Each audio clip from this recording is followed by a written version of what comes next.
Thank you very much, Karen. Um,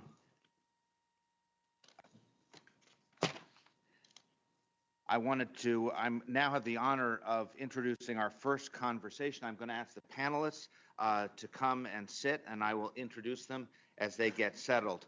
Let me just say this before I get started. Every one of these individuals has a long and fascinating background, too extensive to discuss.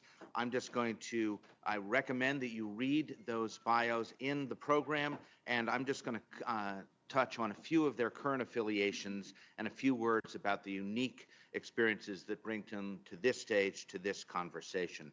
So, furthest to your right, a phrase that is never used with Gara LaMarche, but I will continue, is Gara LaMarche. Gara is well known to many of you, as those laughs will attest, formerly the CEO of Atlantic Philanthropies and Director of U.S. Programs at Open Society Foundations. He is currently the President of the Democracy Alliance, the largest network of donors dedicated to building the progressive movement in America, focusing on electoral campaigns, civic engagement, media, and leadership development. Next to him, well, no. Not really, but next to him is Erin Vilardi, founder and director of VoteRunLead, a national organization using technology and training to accelerate the number of women in civic and political leadership. She launched VRL when she was vice president of program and communications at the White House Project, establishing the largest national political training program for women for public office and civic life, training over 15,000 women. Next to her is Rashad Robinson. Rashad is the executive director of Color of Change. As a national online force driven by over 1 million members, Color of Change moves decision makers in corporations and government to create a more humane and less hostile world for Black people in America, including forcing over 100 corporations to stop funding the conservative policy organization ALEC, holding local authorities accountable for abuses and anti-Black violence, and centering the voices of Black workers, students, families, farmers, immigrants, and others in the public discussion on justice in America. Next is Tom Basile. Tom is Senior Advisor for Policy and Strategy for Reclaim New York. Reclaim New York's chair, Rebecca Mercer, is well known in philanthropic circles, but Tom, in his own right, is deeply experienced and connected in politics, media, and organizing. He served in the White House under President George W. Bush. He served as the executive director of the New York State Republican Party and was a key player in gaining a Republican majority in the New York State Senate. He was also been a frequent media commentator and advisor to politicians and an outspoken advocate for tax and ethics reform. And our moderator is PNY's own newly elected board member, Leticia Peguero. Leticia, yay, is the executive director of the Andrus Family Fund, which has a focus on young people and particularly organizations that utilize community organizing as a tool to remove barriers and create social change. We are very fortunate to have these extraordinarily knowledgeable leaders open our program. Leticia, thank you for helping get the conversation started. Thank you. So, Philanthropy New York put me to work right away as a board member, as you can tell. So, buenos dias. Buenos dias. Okay.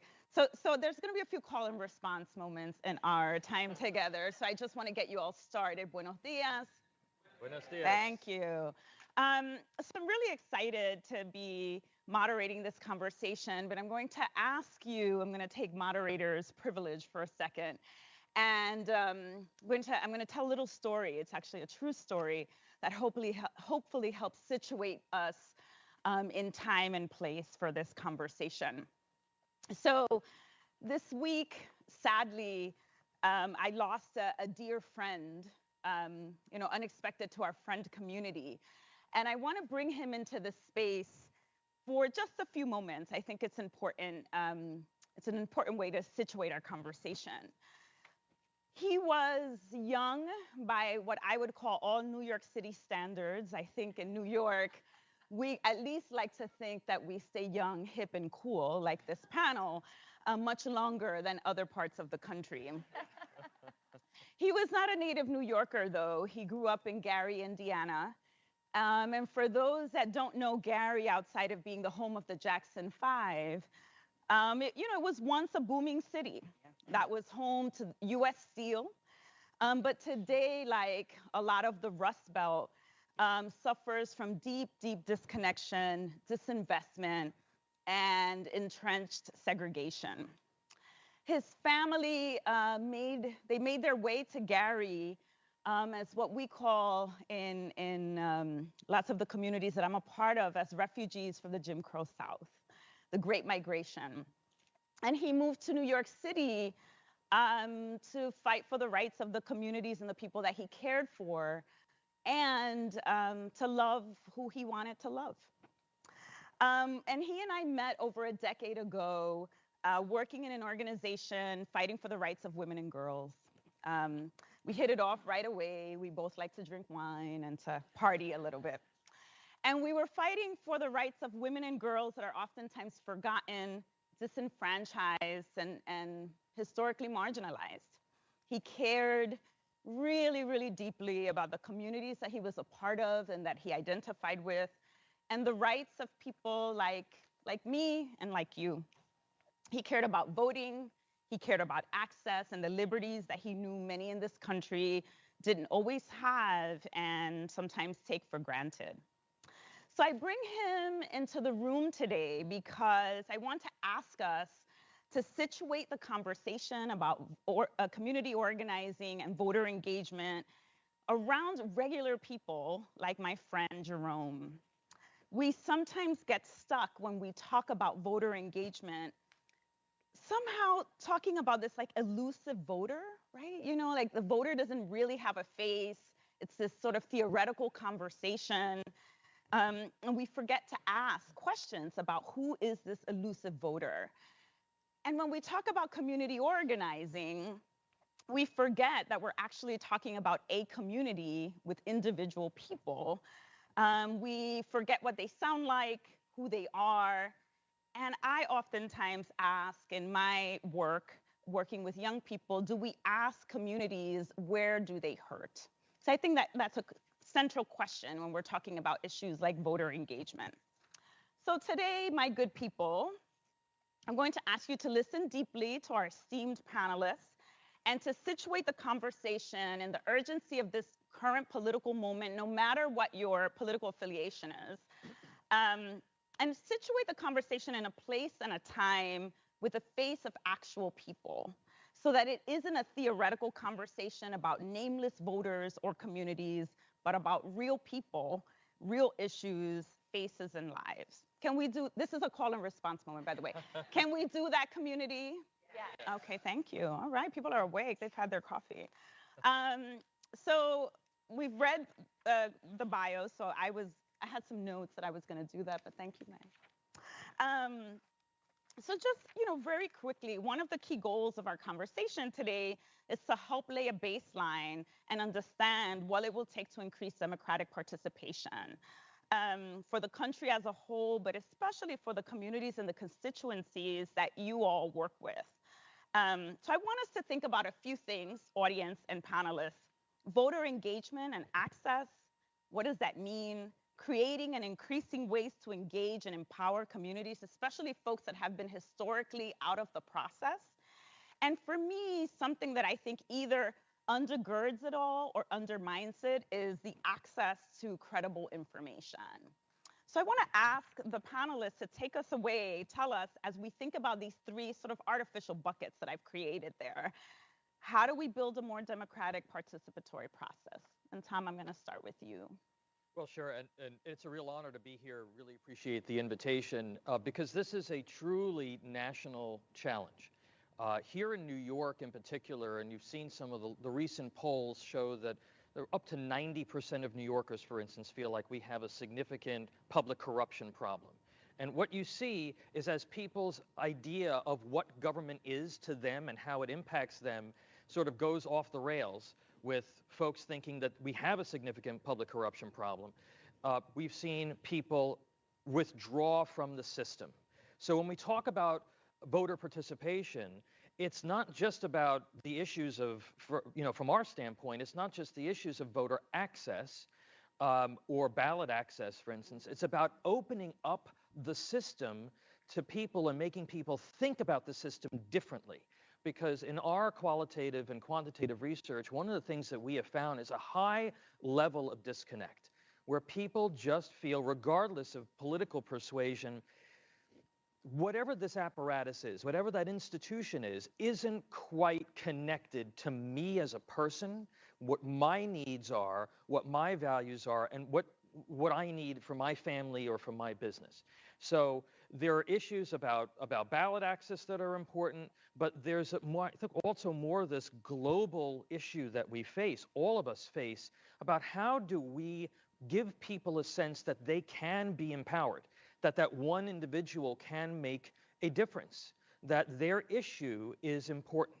And I think all too often, groups, particularly public policy and issue groups, political organizations, they think of the voters as sort of like monoliths, all right? And what they fail to do is really personalize and engage with the individual, all right? What is important to that individual? And we've taken a lot of time in our organization to say, all right, what's going to motivate somebody? What's going to motivate somebody to actually go to the town board meeting?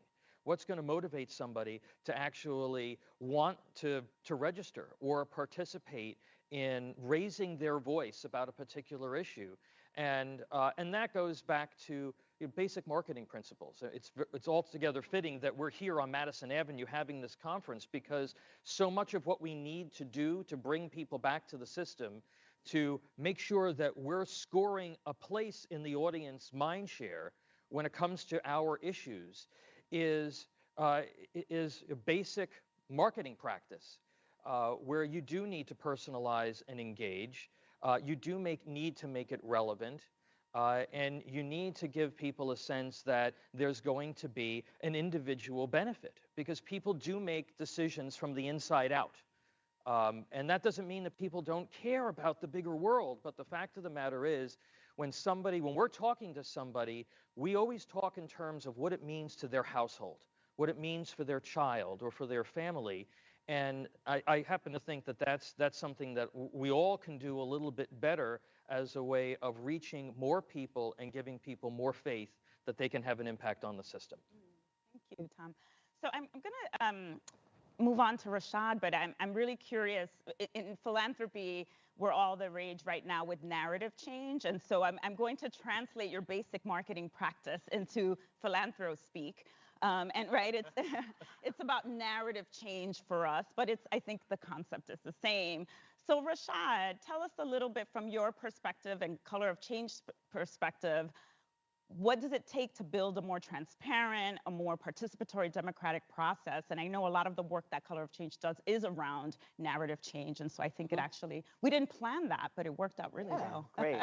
Well, it's great to be with you all. The first thing I want to say is that we have this theory at Color of Change and this concept that people don't experience issues, they experience life.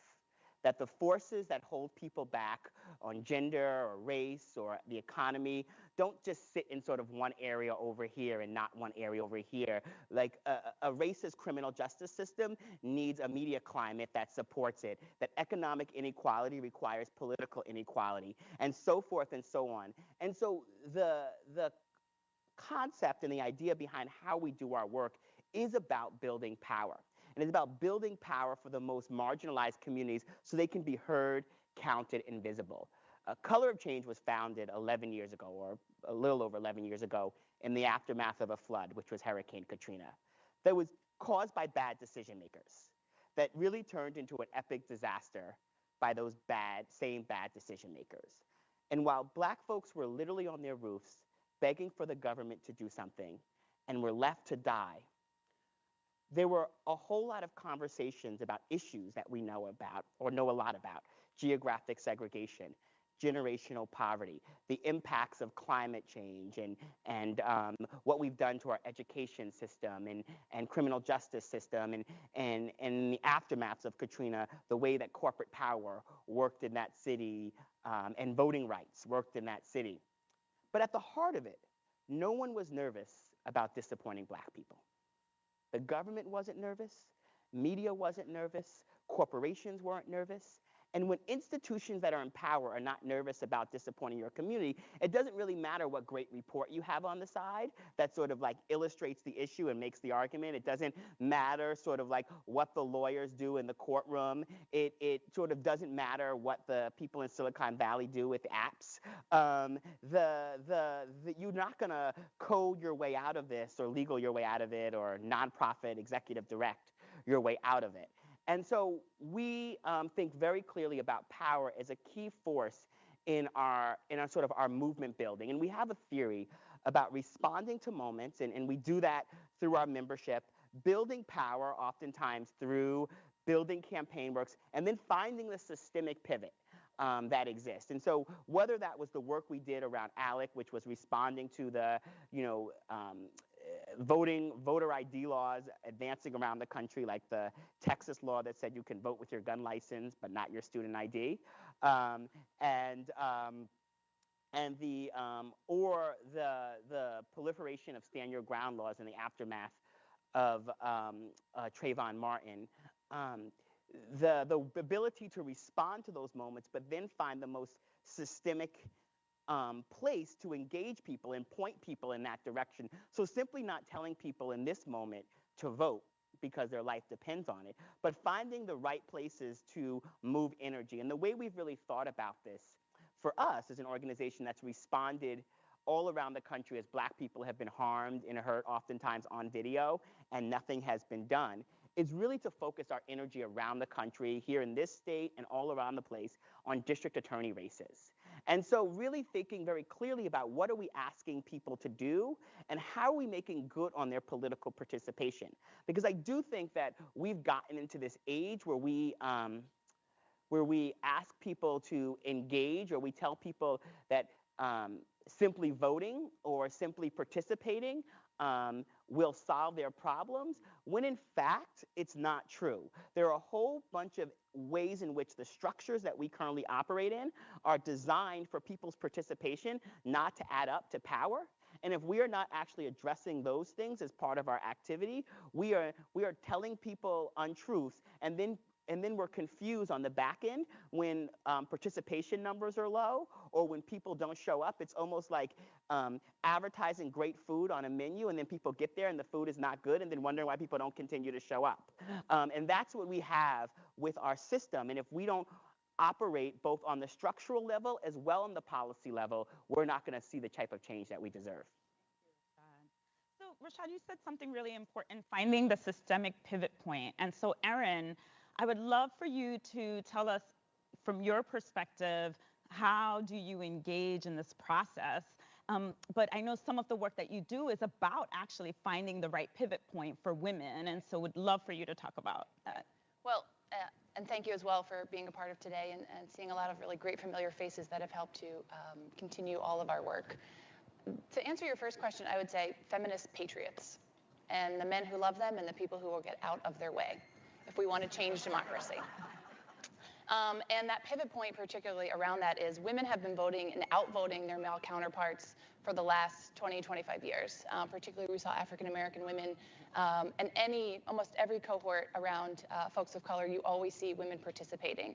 But what you don't see is that turn and pivot point to women actually running for office. It's like the sticky, floor or the glass ceiling. You have all of these women in middle management, and then we don't have enough CEOs. It's the same thing in politics. And so how do we actually get them to understand their political capital? Women have so much unspent political capital in this country. We are being asked to vote. We are thought of as the largest monolith right? That somehow we all vote the same way and follow the soccer ball across the field like a bunch of 5-year-olds learning how to play for the first time. When we are extremely diverse and yet have the ability, probably better than any other group, and 30 years of research shows this, to sit together at a coffee table, to come together at a political conversation and listen to one another and hear one another. And that is exactly what is needed in politics right now, those skills. And to do it in a way that says, I'm going to bring you along with me. So that transformative moment is, okay, you've voted. You've probably got more folks to vote on a recent ballot in your community, or for the first time you've turned out populations that have never turned out to vote before. And then you're handing over all your political capital to a bunch of people who look nothing like you, who have probably a very different economic background and have been expected to run for that political office and to sort of have that seat.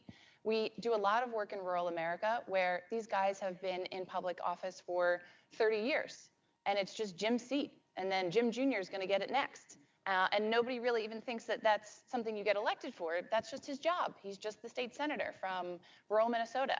And actually, it's telling them that they have the political capital and how to spend that political capital beyond voting. And so that's something that we're really working extremely hard to do. We use a lot of technology to do that. I know we're going to talk about that so that you don't feel so alone in that community. You don't feel like the only woman who's running in that race. Just had a conversation with a woman who's running for a state senate seat in Nebraska, and she said to me, I'm the only Blasian in my community, and I'll definitely be the first one if I ever get elected in Nebraska. And the only people I see who are, looking like me, I've got to find them on the web. Right? I've got to find them in some other places around the country. And so how do we connect those narratives of women who are doing it in different communities, inspire one another to do it, and then teach them how to spend that political capital? Because we can't have bad decisions anymore. People are not just vulnerable, it's dangerous right now. And so how do we make sure that they're not only getting in not because they're a woman, but because they're a transformative woman, because they are that feminist patriot who's going to look at democracy and say, it wasn't built by me, it wasn't built for me, but I'm about to rebuild it and I'm about to do it with others. And that's what we're doing for that sort of changing that transformative moment at VoteRunLead. Thank you. So Gara, you can speak directly to the funders in the room with your funding cap. You're currently at the Democracy Alliance. Would love to hear your perspective on what are the ways that you're working on to build a more democratic participatory process. Yeah, thank you very much. It's very nice to be back at Philanthropy New York. I still think of it as NIRAG. That's how far back I go. I want to say a couple things consistent with what everybody else has said or building on it. And at the end, I'll just tack on, and that is what philanthropy should do. The first thing I want to say is that, and it's important, I think, to be blunt about this because you can't really you can't deal with the problem unless the diagnosis is right. The history of this country is a history of systematic exclusion from democracy, right up to the present moment. So that is the story of America. The story of America is the franchise limited to white male property owners, and the expansion of that franchise to people of color, to women, has been to younger people, has been a constant struggle, which is not a historic struggle. It's a struggle that's going on right now with, and I think Rashad or others reference, voter ID laws. I mean, almost anything that can be done to make it more difficult for people to vote is being tried in a number of places today. With the effect of, and someone mentioned the criminal justice system, and I've been accustomed over the years, I've worked a lot through Open Society Atlantic and other places on the criminal justice system and also on democracy issues. And I have to say, as a kind of a mea culpa, that I never really saw them as closely connected until the last couple of years. I began to see them as closely connected when I was at Open Society, and we funded some work to investigate the impact of the felon disenfranchisement laws. And it turned out that in 3 southern states, former Confederate states, over a third of black men were permanently barred from voting because of that. And we did that study, or we funded that study, to dramatize mass incarceration, but it also dramatized a tremendous deficit in democracy, which, by the way, a couple of years after we did it, manifested itself in the presidential election of 2000, where the margin between Bush and Gore in Florida was certainly accounted for by the disenfranchisement of largely African-American prisoners in that state. So it has real democratic consequences.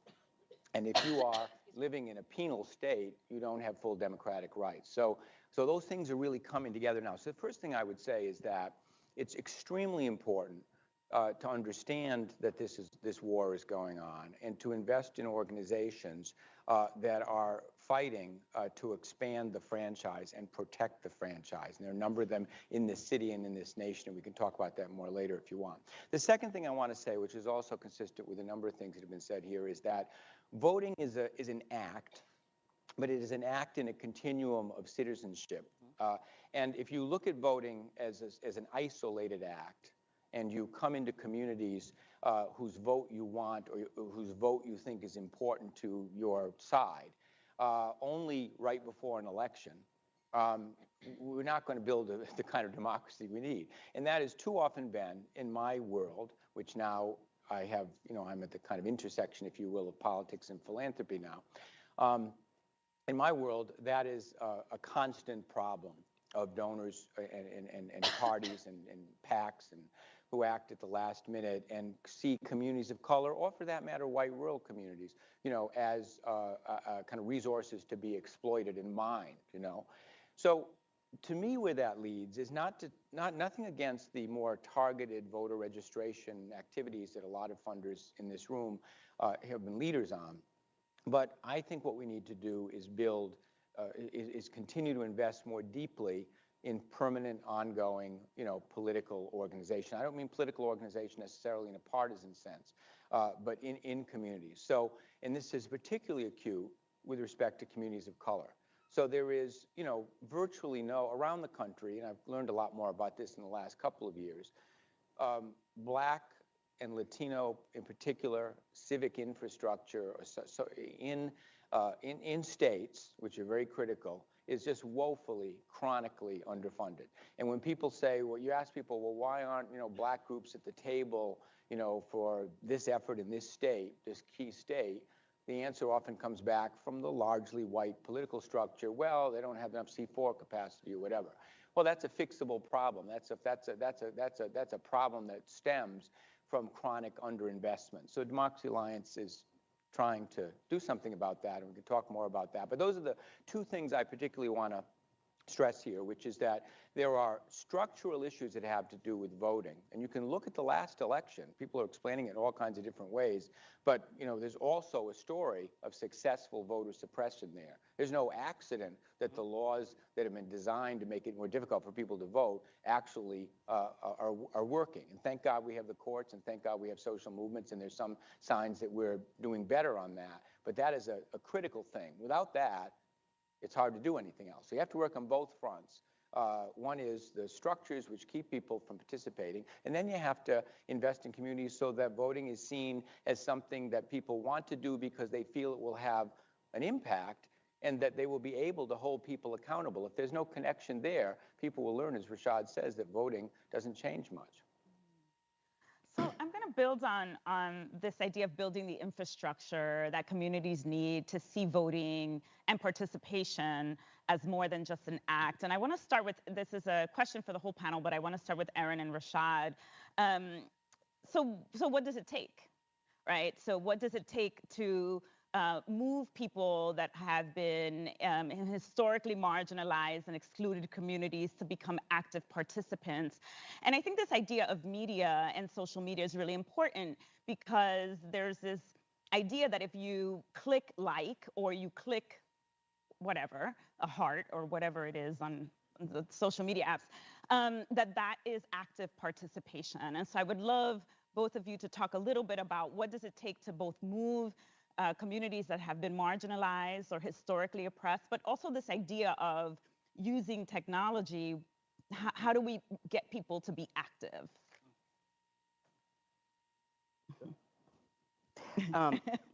So first of all, I think that, and I know this is always weird from an organization that does a lot of its work online, but I think we fetishize technology in a way that is really to our detriment in terms of really building power for communities. Movements have always used technology. They've always used the newest tools or tried to find the newest tools. The late Julian Bond used to tell this story of the Student Nonviolent Coordinating Committee installing the Watts line in their Shore University office, which was the precursor to the 1-800 number, so they could avoid the sort of calling from operator to operator, because the White Citizen Council largely controlled the operators in the South, and their information would be intercepted. Also, Watts allowed them to make calls quicker. And so when they were calling information about sit-ins, they would write basically what they call the Watts report. And the Watts report was sort of the ways in which they communicated. Watts did not change their strategy. It was not their theory of change. It just allowed them to move information quicker. And so we should just be very clear about, when we sort of think about technology, that we don't sort of forget everything we know about strategy, about organizing, about building power, when we overlay new tools onto the work that we're supposed to be doing. What I will say in terms of, and I'll go back to the work around district attorneys, because I think it's really important in terms of both sort of picking up off of Gara's point of sort of moving from electoral work to accountability and sort of that sort of perspective, and because we have data that sort of really helps tell the story about people's participation in these races and why that's important. And so 85% of district attorneys in this country run unopposed. 90% of district attorneys are white. The incentive structure around district attorneys sort of feeling like they have to respond to the communities was completely off. Less than 1% of district attorneys in this country are women of color. When sort of the, within the Black community, the core to participation is Black women. And so we decided to electoralize district attorney races this cycle, not as some sort of, oh, we want people to vote on district attorneys, but because for the last several years, we have been trying to do accountability on DAs, and we have been making demands, and we were seeing that people were not listening to our demands, and so we felt like we then had to engage electorally. So that was a part of a strategic pivot to not just continue to ask our folks to do the same thing over and over again and hope that the DA suddenly woke up, or that they sort of like saw a good documentary on the criminal justice system and like suddenly believed that there was a problem with mass incarceration and that they were part of it. Like that we had to actually like make people lose their jobs, and communities actually had to feel like the participation that we were asking them to do was going to add up to something along the way. And so we worked with local communities, and by no means Color of Change was the only organization engaged, but we moved our members from simply like signing petitions and showing up to rallies and making phone calls to doing voter contact work. And that pivot required a different level of resource and a different type of money that can oftentimes be very hard for an organization like ours to raise. And so we had to raise a very different type of money, have a different type of structure in order to do that work. We picked DA races in different parts of the country, like Orlando, Chicago, Houston, where we were making good on movements that were already happening.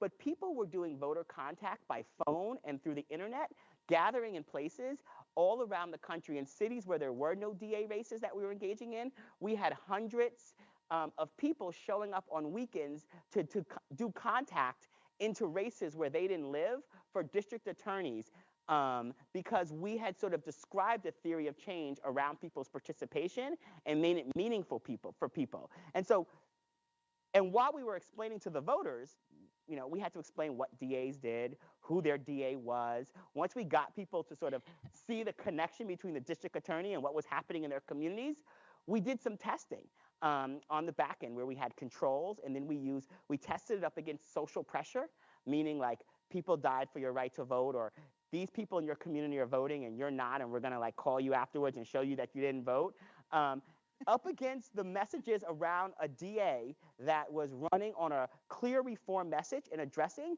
and the reform message beat social pressure and beat the control. We did the same exact test back in 2014 with some support from our donors in 7 swing states around Senate races. And we tested basically similar messages around criminal justice reform and economic justice, sending out, doing a control and testing both that up against social pressure and the issues died. The community did not believe those candidates in those swing states actually cared about criminal justice. or economic justice? Because they actually weren't talking about it, nor did they have a record on it.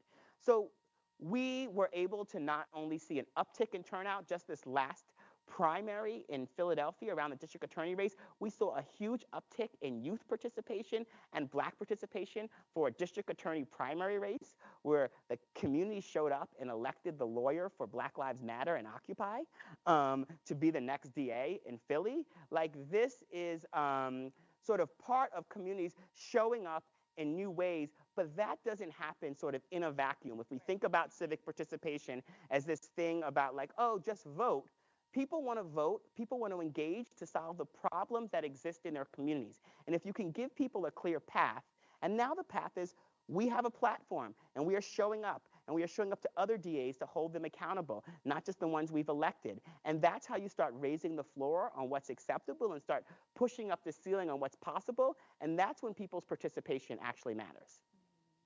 And I would add on that pathway, specifically for women and asking them to run for office and encouraging to run for office, we have seen, technology is great because it can show you all the stories and numbers. So prior to the election, about 60% of our women were looking for a 5-year plan to run for office. After the election, about 60% of our women were looking to run right now.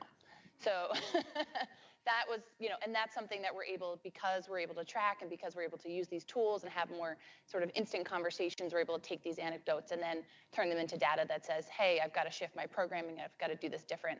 But the 4 core pathways remain the same.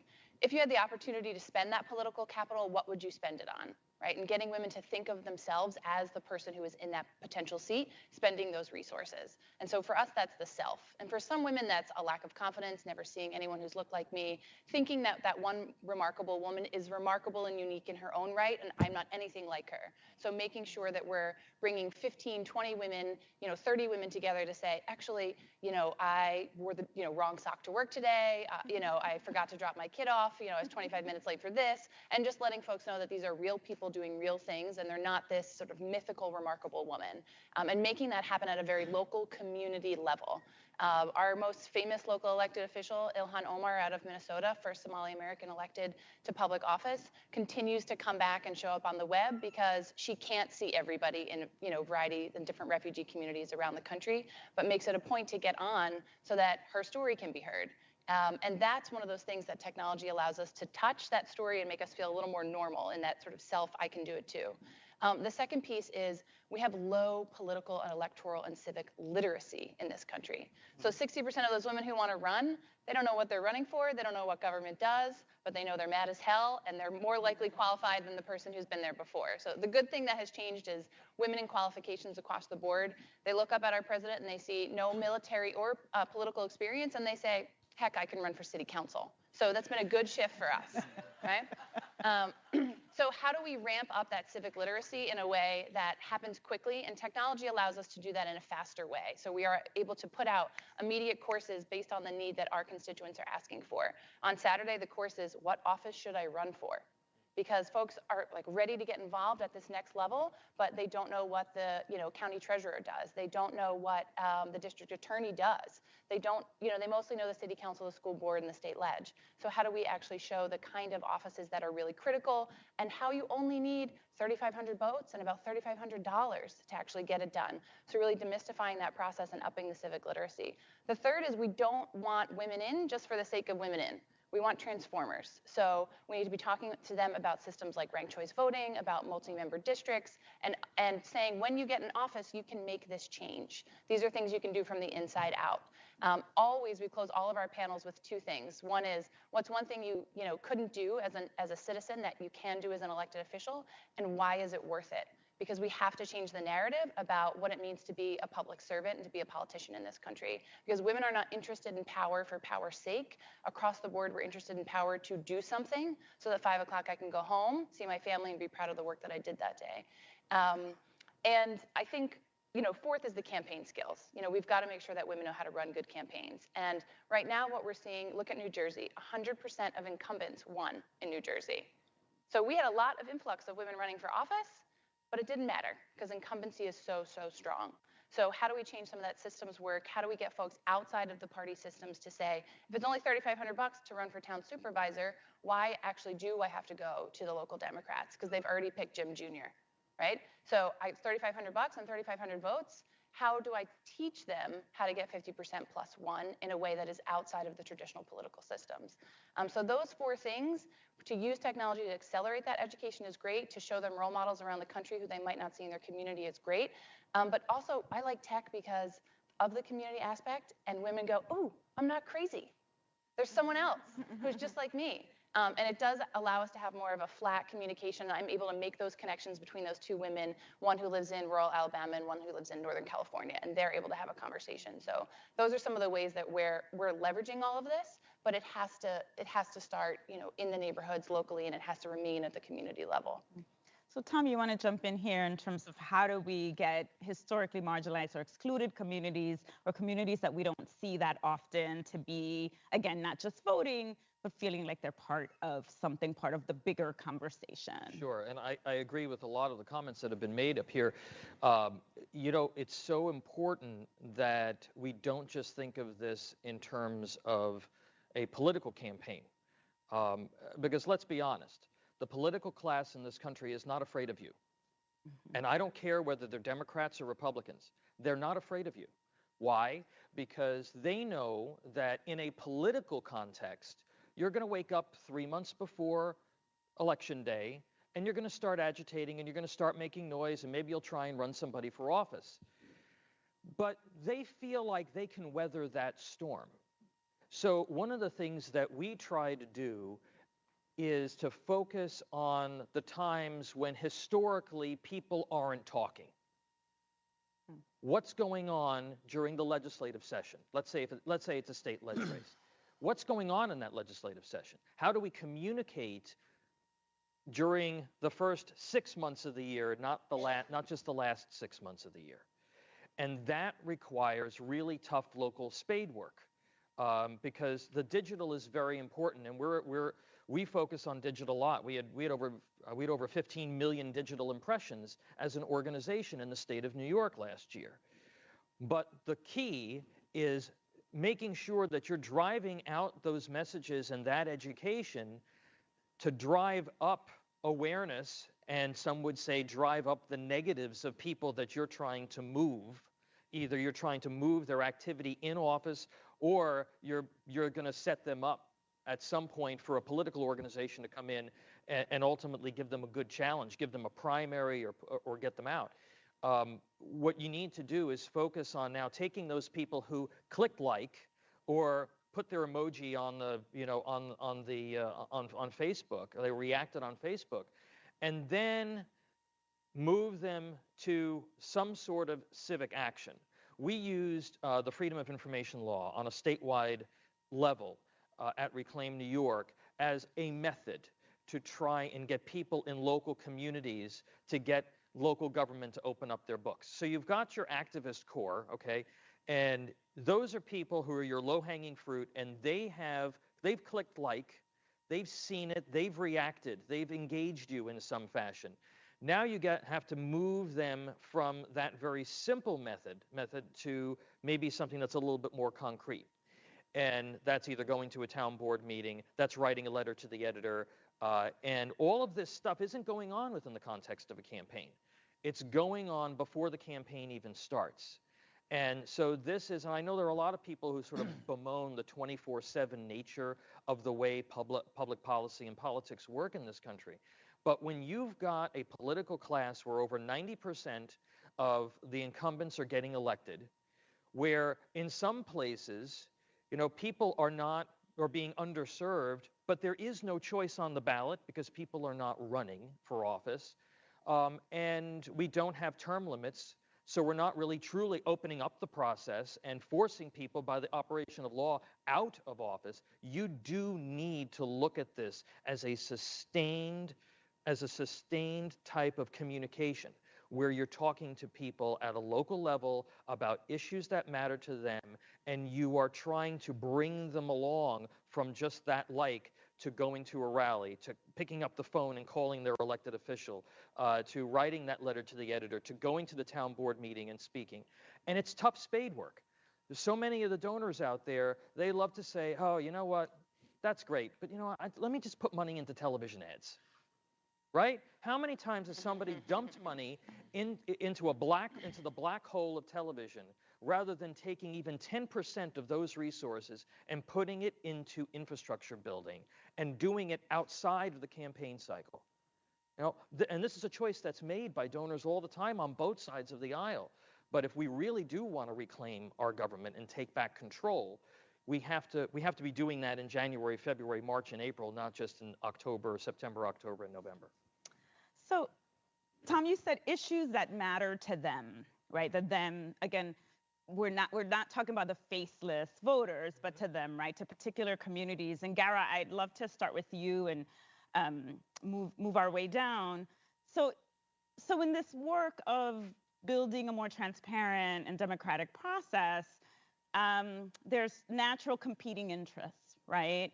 And so there's these inherent tensions between national groups and local groups and a more traditional way of thinking of the United States and the ever-changing face of the new American majority. There's national forces and global forces. There, you know, how do we use technology and how does it impact the future of work, right? So there's all of these tensions.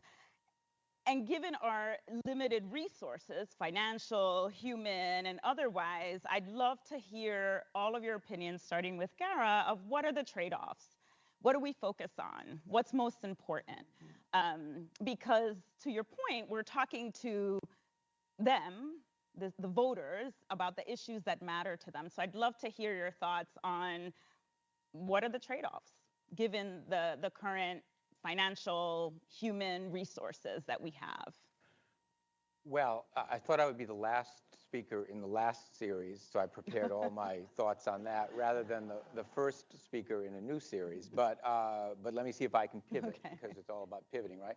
So I want to answer that question with the answer I would have given to the last question, which is what a good politician does. So, and that is this. Of course, there are choices to be made, and I understand that. Philanthropy is all about being strategic and having good metrics, and you can't do everything and so on. But I want to kind of offer a different model, which I think is more suitable to the kind of discussion we're having, and that is when I came in here. Or when I was looking at it from the green room, there was only one word on the screen, and that was leadership. I think that, and of course, you know, your organization in essence is about that.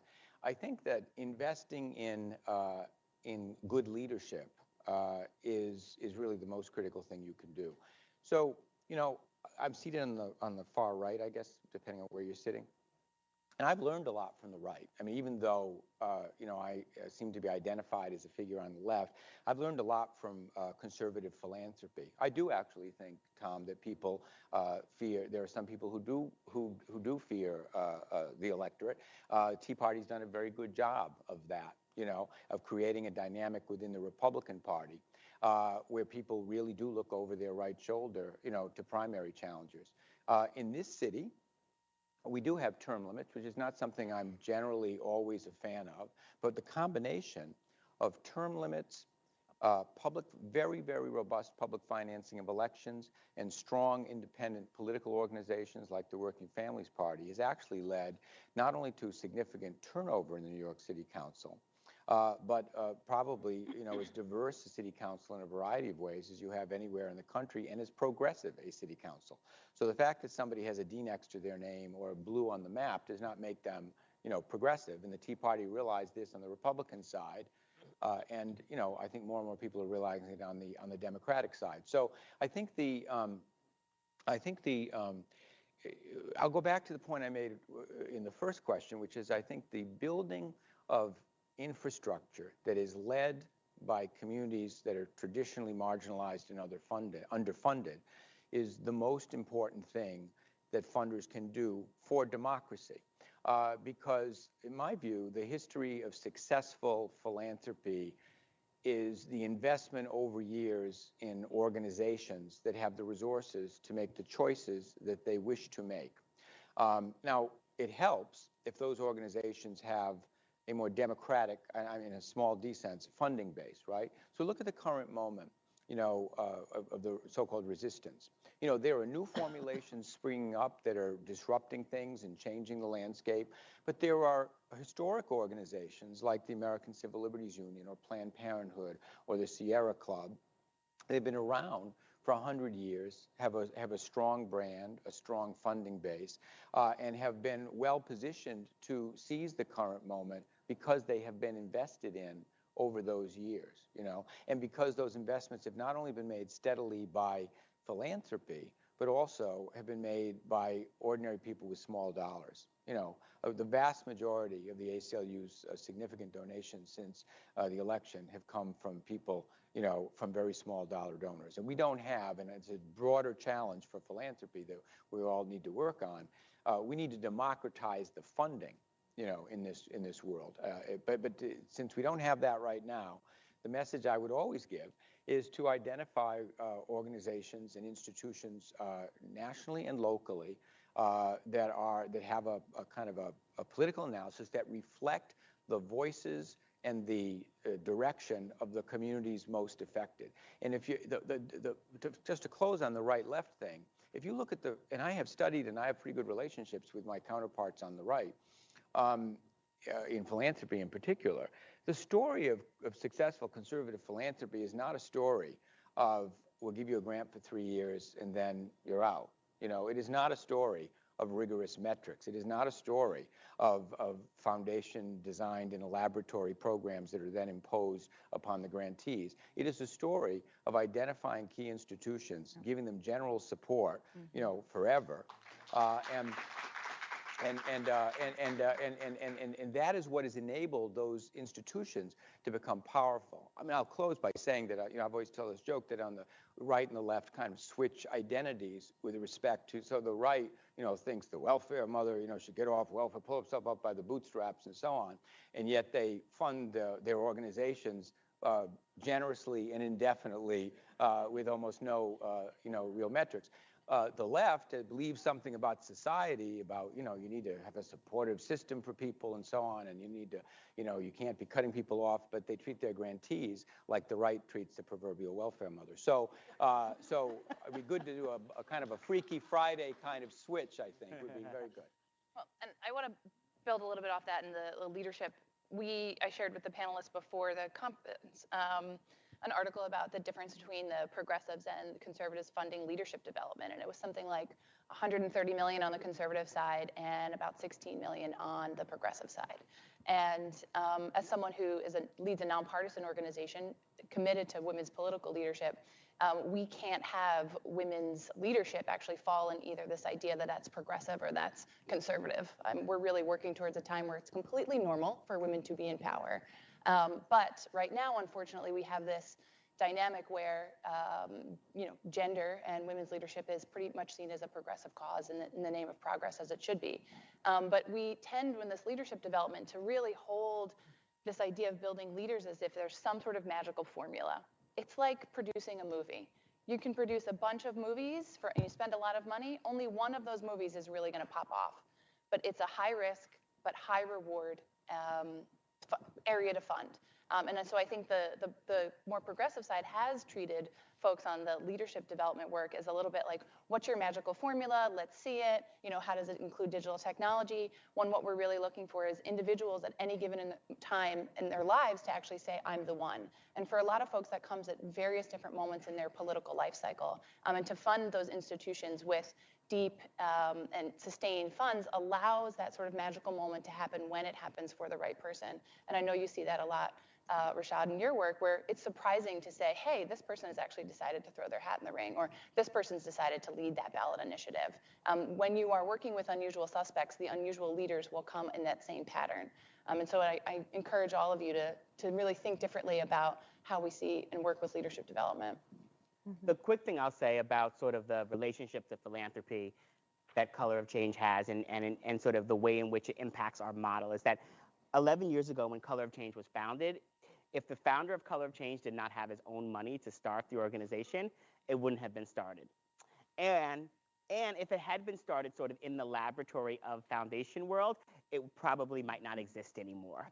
And so for the first 2 years, our founder funded the organization, him and his wife, out of their own pockets, basically, with a couple of small grants in like after the first year of really sort of having some success. It allowed us to create a model that wasn't about $30,000 and $50,000 checks to work on this like criminal justice bill over here, or this sort of economic justice idea that a foundation had over here, but to build a model and to be able to like prove a theory of change. And as a result, a lot of our resources do come as general operating funds, which allows us to make the type of flexible decisions and build on opportunities and seize opportunities. And so many times folks will come to us after a campaign and say, we want to fund you to do the next campaign like that over here. We had this idea that you could do something. Like, well, you didn't have the last idea. We had that idea. We built that. And so you saw that, and now you want us to like build that palm tree in Central Park instead of allowing us to figure out what tree needs to grow in Central Park. And so when institutions are successful, how do you trust them to build on that success and build on that model so they can do sort of the next thing and the next thing and build on that? And it doesn't mean that advice and feedback and evaluation is not important, but it does mean that that is not how any field innovates.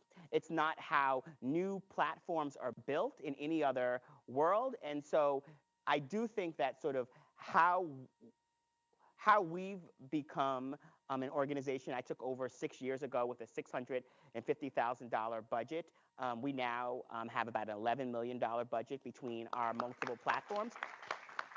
And that did not happen because like foundations were giving us a bunch of ideas about a bunch of campaigns. It happened because there were a number of leaders in philanthropy that trusted us to be the innovators of our own liberation. Mm-hmm. You had asked about how do you make choices, as particularly, Yep. and there is a great diversity of causes and issues that are represented by the philanthropies here. From our perspective, what we felt like what we needed to do was to, and I think this is something that's good for everybody, is to figure out how you're going to mainstream your issue. All right, if you're one of these poor, unfortunate people that you watch cable news all day or listen to talk radio, you would be under the misimpression that people are either over here or they're over here. But the fact of the matter is that from a sustainability standpoint for your organization, you need to be talking to the people who are here, right? So you've got to figure out a way to not only address your activist core, which would be on one side or the other, people who are already engaged, but these folks in the middle and mainstreaming is so important. It's one of the reasons why we started off talking about affordability. Can people afford to live in this city and in this state? What are people going through to be able just to make their bills? And how does government impact that? And let's start a conversation about it. So it was a way for us in a very nonpartisan context to start talking to the broadest range of people as possible and start educating them and starting a broader conversation. I think that's really important to ensuring that over the long term, you can build that infrastructure, you can reach beyond your base, and you can see some real movement on your issue. So I'm about to get the wrap-up yellow flag to stop talking, but I want to ask the panel just for one last thing. So, in philanthropy, we are notorious, as you guys know, for living and funding in silos, right? There's the education funders, there's the health funder, there's the young people funder, there's the community development funder, almost as though like our lives exist in like neat little silos, which mine doesn't. I don't know about anybody else's, but my life doesn't exist that way. So I just, few comments on what would you all say to funders that are like really siloed, right? That are not funding voter engagement, community organizing, democracy, or democratic participation. How does this work show up in their in their life and their funding. So I know it's a huge question, but you all are fabulous. So I think that it goes back to your messaging challenge, and that is when you're going to the donor, you're going to the prospective funder, is making your issue relevant to the issue that they care about. Because I know how terrible it is when somebody says, well, I only care about healthcare, so I don't care about you. But the fact of the matter is that there's something that you're working on that could very well be relevant to what they're funding in healthcare and how they're managing the healthcare debate or the healthcare issue. So I think that it is a matter of how to make it relevant for those donors. Well, I mean, I'm all for.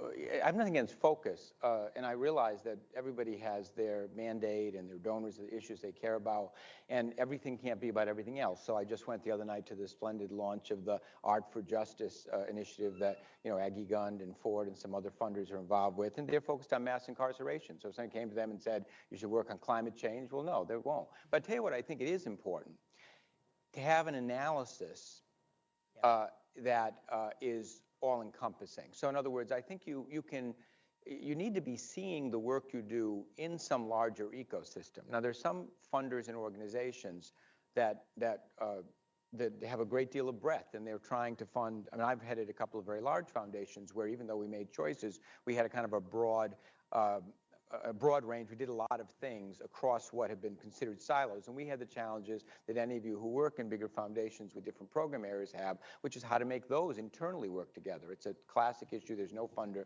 that's gotten it perfectly. But so I'm not saying everybody should be about everything. If you're running a foundation that has $10 million a year to spend, you best be, relatively focused. But it seems to me your analysis of how your niche fits into a larger system is very important, and you ought to be working with people in other pieces of that ecosystem so that it all kind of hangs together. So it's not about everybody doing everything, or everybody should just put all their general support money into broad-based organizations. That won't be for everybody. Philanthropy is very pluralistic. It's going to remain so. But it is important to have an analysis which is fairly clear on where your piece of it does fit into the larger picture. Any final words? I want to do just a nod to the women's funds and foundations around the country. I think it's such an interesting model. I know you're going to hear from Anna Oliver from the New York Women's Foundation. We have been funded and partnered with the women's funds and foundations across the country, which means we get access to their grantees. They are endorsing our work. They're coming together as a small network to say, how can the five big groups actually work together to move X? So I would encourage all of us to look at that model. Those funds and foundations are doing an extremely amount of efficient work with a much smaller amount of money. So add a zero to any gift you want to give to the women's funds and foundations. So, folks, help me thank our opening panel: Tom Basile, Rashad Robinson, Erin Vilardi, Gara LaMarche.